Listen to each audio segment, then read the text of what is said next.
Avant de rendre public son rapport annuel sur la situation des droits de l'homme en Côte d'Ivoire, Namizata Sangaré, la présidente du CNDH, l'a remis au président de la République par l'intermédiaire de Gilbert Kafana Koné, ministre auprès du président de la République en charge des relations avec les institutions de la République.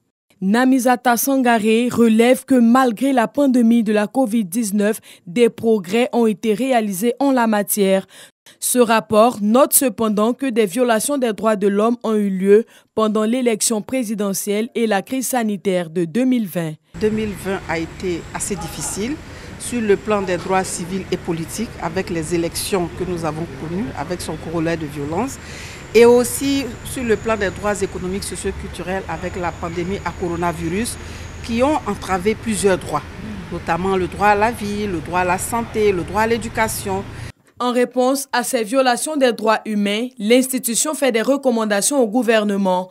Il s'agit entre autres de renforcer les plateaux techniques des établissements sanitaires et réduire le coût du certificat médical pour les cas de violence basés sur le genre. Le certificat médical est aujourd'hui un frein pour les femmes qui sont victimes de violences d'ester en justice.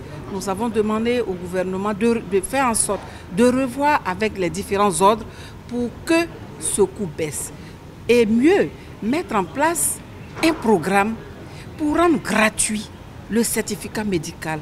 Au nom du président Alassane Ouattara, Gilbert Kafana Koné félicite le CNDH pour le travail accompli. Il revient tout de même sur les actions entreprises par l'État de Côte d'Ivoire afin de permettre aux citoyens de jouir de leurs droits fondamentaux en période électorale et de crise sanitaire. Il est à noter qu'à l'exception du maintien de l'état d'urgence sanitaire jusqu'au 30 septembre 2021, toutes les autres mesures restrictives des libertés fondamentales individuelles ont été levées. Je voudrais en outre réaffirmer l'engagement et la détermination du gouvernement à poursuivre son plan de construction de juridictions et de maisons d'arrêt conformes aux standards internationaux afin de juguler la question de la surpopulation carcérale.